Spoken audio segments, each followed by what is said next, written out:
Hi guys, this is Lisa. I just wanted to come on and show a project that I worked on yesterday. I had picked up one of those paper mache boxes from Hobby Lobby that several of the ladies, Elise, Laura, and I know Jill Norwood here on YouTube had altered. And so I wanted to work on that project for my craft room. And so I picked up one of the boxes a couple weeks ago and I decided to go ahead and alter it on yesterday. So here's my little paper mache box, and it's a little house. And I wanted it to look like it was in a Christmas snow village or something. I was trying to create sort of a Christmassy snow scene. And so what I did first was I primed it with the gesso.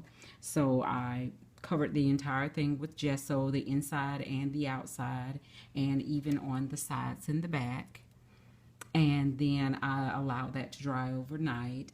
And what I did next was I painted the front and sides and the base with pink paint. And what I did, I mixed the pink paint with the gesso on a little tray first, because the pink paint that I'm using is the folk art, and it's in the color baby pink, which I love this color, but I think it was just a little bit too dark when I first started applying it to the box. So I decided to go ahead and kind of tone it down a little bit by mixing it up with the gesso. So that's the paint that I use for the sides. And like I said, the top coves up here. And then for the rooftop, I went with Martha Stewart. It's a pearl paint of hers, and it's called Jetstream. So it's a really, really pretty soft minty green color. It's not real green. It's not real blue. It's just kind of in between. It's really pretty color. So, and I like the fact that it has sort of a sheen to it. I don't know if the camera's picking that up or not, but it has sort of a little shimmery sheen to it. So I applied that 2 coats on the top, and I just kind of brushed it on haphazardly because the rooftop I didn't feel needed to be perfect. So I just brushed that on the top. And I also went around the edges of the windowsill, sort of to create a sill on the windows to kind of frame them out a little bit. I applied that same color paint to those areas. And then I took my glitter, which is, let's see, I think I used this glitter here. Yeah, I used the Distress Stickles Dry Glitter Clear Rock Candy from Tim Holtz on the windows. So I applied that to the windows.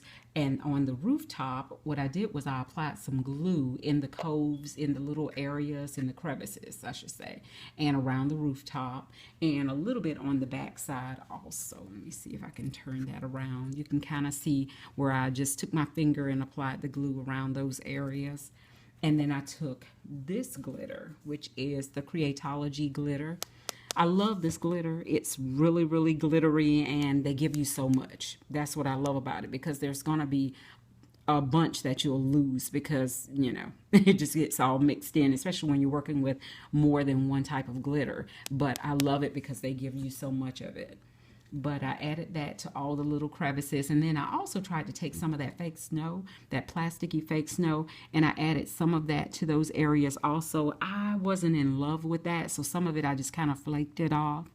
And I just added a little bit more of the glitter from Creatology. And I think I'm going to go back over it one more time with some glue and add just a little bit more. I think it's just not quite enough. I like the shimmer, but I just want a little bit more.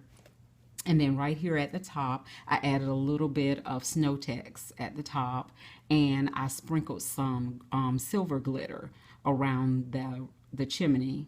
And then I also sprinkled on some of the Creatology glitter on the chimney also. And I really like how it looks like right there. It's real shimmery. I'm not sure if it's picking that up, but it is. Let me cut this light off and see if maybe... Yeah, I think I can see it a little bit better now in the camera. But yeah, it's real glittery in those areas, and I love how on the rooftop it's real glittery.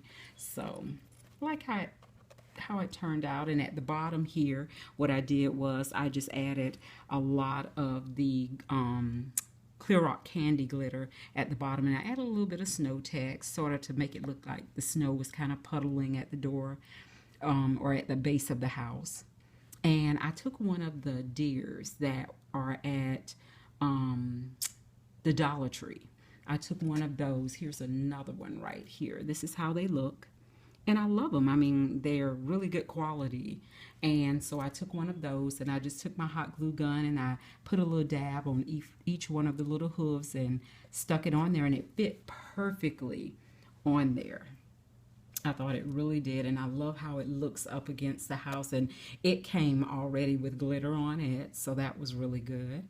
And then I took one of these little wreaths that I had in my little creating Christmas center, and I used it. I just pulled off the bow and the little hanger, and I took it and I sprayed it, because as you can see, it's sort of a natural finish to it, like a just really natural color. So I started to spray it pink, but I changed my mind, and instead I sprayed it with the Heidi Swapp Color Shine in white. And then after that sat for a few minutes, and then I just misted over it real slow with the Heidi Swapp Color Shine in blush. And it created this sort of soft white and pinkish wreath. And then I took some ribbon that I had on hand. It's a pretty pink velvet ribbon, and I cut it in half because it was a little bit too fat for the wreath. So I just cut it down the center, and I created a little wreath hanger, and I took one of the buttons from Joann's, which are so cute, and added it to the bottom. And I got that idea from Happy Mail Queen. She also added one of the little buttons at the bottom of her wreath. Thought that was a great idea. And then on the inside, I don't know if you can see it, but I have my little Christmas tree is in there, and it's just one of these little Christmas trees from that 21 pack at Michael's. I picked my pack up a couple years ago now, and I'm still using them up. So I took the Christmas tree, and what I did was I dabbed glue all over it. And then I took the glitter and just started sprinkling the glitter all over it, and kind of mushing it into the tree to kind of shimmer it up a little bit. And I'm going to take the roof off so to see if you can see that. But here's the tree right there. And I added some pearls to it. I don't know if you can see those or not, but I added some pearls. And then I took a piece of my Tilda paper from the Sweet Christmas Tilda collection and cut it down. And I just kind of ran a little bit of glue on the back and stuck it to the back side. And on the floor, I'm thinking about adding something to the floor of the house. I wasn't really... I was kind of hesitant about doing anything because I kept thinking, okay, no one's going to see the floor, but once I take the top off, I'd like to see something pretty down there. So I think I may add a little something later to the floor of it. But all in all, I think it came out really well. It was a very easy project. Wasn't difficult at all. The thing that takes the most time is painting the box, getting the color just the way, you want it for the box. Or the house, I keep saying box, but that to me takes the most time. The rest is fun. You just adding little pieces to it to make it your own. So that's my little house. I think it came out really well. I didn't do anything to the bottom of it. And so that's just going to sit over in my curating Christmas area. Moved a couple of things around, so I'm going to sit it over there. And so that was a project that I worked on yesterday. And I also wanted to show a card that I worked on. And I'm almost done with it. I have one area I need to glue down. But here's a little card, a little Christmas card that I created with one of my little Tilda Magnolia dolls, or Magnolia stamps rather. And so I just stamped out the image and colored it in. I'm still not excited about my coloring right now, but I'll get better, I'm sure, with time. And so I just colored her in, and I started to paper piece her dress, but I decided just to shade it in sort of a little pretty red to match the background colors in the cardstock. And I added some flowers from my stash. These are little Michael's dollar bin poinsettias, and these are the recollection flowers. And right here, this came from some die cut pack that I had in my stash.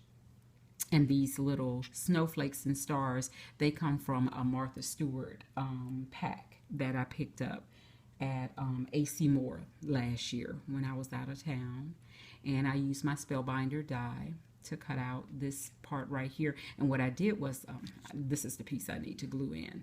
I cut it out twice. I cut it out around the image, and then I cut it out again on red cardstock and just kind of layered it to give it that feel, that look right there. And this piece I'm going to glue right in here. I think that'll look really cute. And it's just one of those crisscross cards, first one I've ever created. And that's the back side. I'm just going to put my sentiment on that part.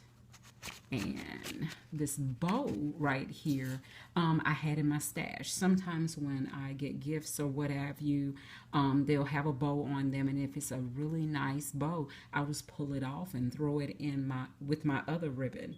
And so it was already perfectly tied. All I had to do was just tie it through the little eyelet that I poked in there. And this is the back side of it. And I just added a little bit of my lace trim around the edges and right at the bottom. So I think it came out really, really pretty. So those are my two projects I wanted to just come on and share today. And I hope everyone's having a great day. And I'll come back with another one soon. Bye.